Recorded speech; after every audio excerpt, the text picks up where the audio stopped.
Hello friends, कैसे हैं आप। आई होप आप सभी अच्छे होंगे। चलिए आज की स्टोरी शुरू करते हैं। क्या माँ बाप का काम अपने जीवन को अपनी संतान के ऊपर न्यौछावर कर देना है? क्या उनके लिए बुढ़ापे का कोई आनंद से जीना गुनाह है? एक प्रेरणादायक मन को छू लेने वाली कहानी।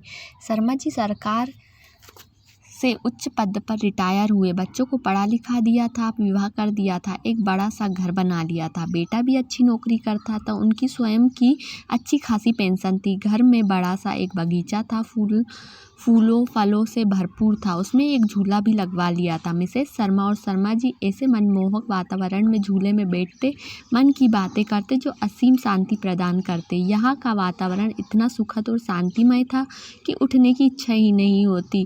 जाड़ों में वहीं आग जलती और भूले आलू, मूंगफली, शकरकंद के मज़े लिया करते, और बरसात में सुलगते कोयले पर भट्टी भून कर खाने का आनंद लिया जाता था। पहले वह इस मनमोहक जगह में कम समय के लिए ही बैठ पाते थे, सारी उम्र तो बच्चों के लिए लगा दी थी। पति रिटायर होने के बाद उनकी यही दिनचर्या हो गई थी। जब नौकरी के दर्जन जिम्मेदारियां पूरी करते करते थक जाते थे तो मिसेस शर्मा कभी हिम्मत हार जाती थी। शर्मा जी बड़े जिंदादिली से कहते हैं, पार्टनर रिटायरमेंट के बाद दोनों इसी झूले पर साथ बैठेंगे और खाना भी साथ ही खाएंगे। अब बेटा अच्छी नौकरी में था और बेटी भी ब्याह दी थी, पर उनकी बहू को अपने सास ससुर की खुशी यहाँ खटकती रहती थी, बिना बात के चिड़ी रहती थी। पति को बोलती थी कि जब से पापा जी रिटायर हुए दोनों हीरो हीरोइन की तरह दिन भर अपने बगीचे में ही झूले पर विराजमान रहते हैं। ना अपनी उम्र का लिहाज है और ना ही बहू बेटे की उम्र का। लेकिन उसका पति इन बातों पर ध्यान ना देकर बोलता, तुम्हारा क्या लेते हैं, जीवन भर मेहनत की है, आराम की जिंदगी जी रहे, उनका हक है। बहू चिढ़ती रहती। ईर्ष्यावश उसने अपने पति को कहा, क्यों ना हम बड़ी कार खरीद ले। आइडिया तो अच्छा है, पर रखेंगे कहाँ? एक कार रखने की ही तो जगह है घर में। जगह तो है ना, वो गार्डन तुम्हारा जहाँ आजकल दोनों लव बर्ड्स बैठे हैं। थोड़ा तमीज़ से बात करो, पति ने क्रोध से बोला। लेकिन फिर भी बहू ने अपने पति को पापा जी से बात करने के लिए मना लिया। अगले दिन बेटा कुछ कार की तस्वीरों के साथ शाम को अपने पिता के पास गया और बोला, पापा हम एक बड़ी गाड़ी खरीदना चाहते हैं। पर बेटा, एक बड़ी गाड़ी तो घर में पहले ही है, फिर उस नई गाड़ी को रखेंगे भी कहाँ?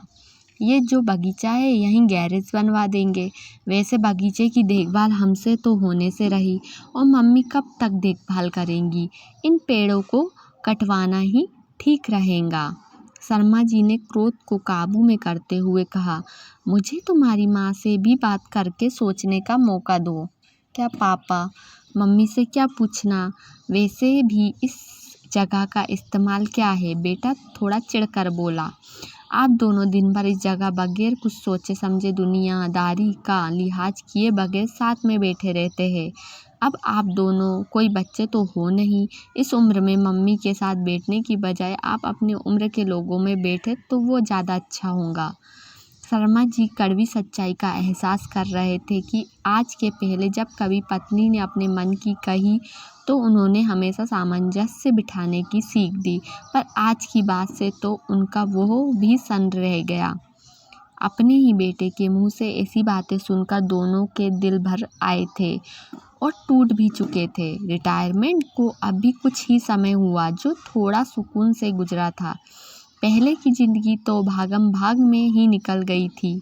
बच्चों के लिए सुख साधन जुटाने में शर्मा जी आज पूरी रात बेचैन रहे। कुछ सोचते रहे, कुछ समझते रहे और कुछ योजना बनाई। लेकिन सुबह जब वे उठे तो बड़े शांत और प्रसन्न मन थे। आपने क्या सोचा? उनकी पत्नी ने उदास लहजे में पूछा। मैं सब ठीक कर दूंगा, बस तुम धीरज रखो, शर्मा जी बोले। शाम को अपने घर के बाहर टू लेट का बोर्ड टंगा देख हैरान बेटे ने प्रश्न किया, पापा माना कि घर बड़ा है, पर टू लेट का बोर्ड किस लिए? हम दोनों की कंपनी और देखभाल के लिए एक छोटा परिवार किराए पर रखेंगे, उन्होंने शांतिपूर्ण तरीके से उत्तर दिया। हैरान बेटा बोला, पर कहाँ तुम्हारे पोर्शन में? शर्मा जी ने उत्तर दिया। बेटे का स्वर अब हकलाने लगा था, और हम लोग तुम्हें इस लायक बना दिया है, 2-3 महीने में कोई फ्लैट देख लेना या कंपनी के फ्लैट में रह लेना अपनी उम्र के लोगों के साथ। हम दोनों भी अपनी ज़िंदगी अपनी मर्जी से जिएंगे। तुम्हारी माँ की सारी ज़िंदगी सबका ध्यान रखने में निकल गई। अब लिहाज की सीख तुमसे लेना बाकी रह गया था। पापा, मेरा वो मतलब नहीं था। बेटा सिर झुकाकर बोला। नहीं बेटा, तुमने हमें भी प्रैक्टिकल बनने का सबक दे दिया। जब हम दोनों को साथ देखकर खुश थे तो तुम लोगों को हम लोगों से दिक्कत क्या थी। इस मकान को घर तुम्हारी माँ ने बनाया। ये पेड़, उनके फूल तुम्हारे लिए मांगी गई ना जाने कितनी मनौतियों की साक्षी है।